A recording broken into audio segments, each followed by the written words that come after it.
When Jesus and the disciples finished with that Passover meal, they all went out and went up to the Mount of Olives.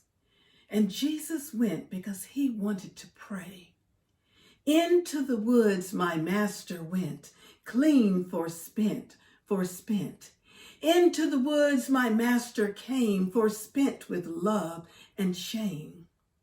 And Jesus said, my soul is exceedingly sorrowful, even unto death.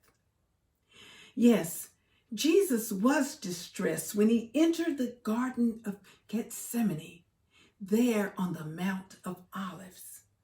Yet all nature seemed to be sorrowful as well. They embraced him.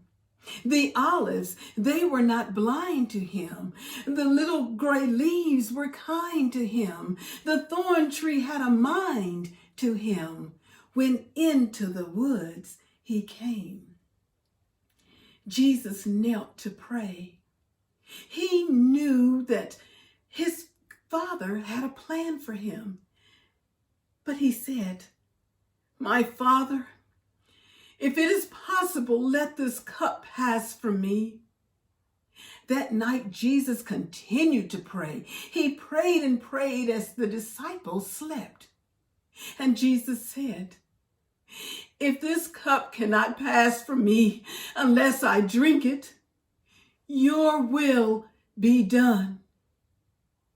Well, Jesus' attitude had changed toward what he knew was to come. He was changed, transformed.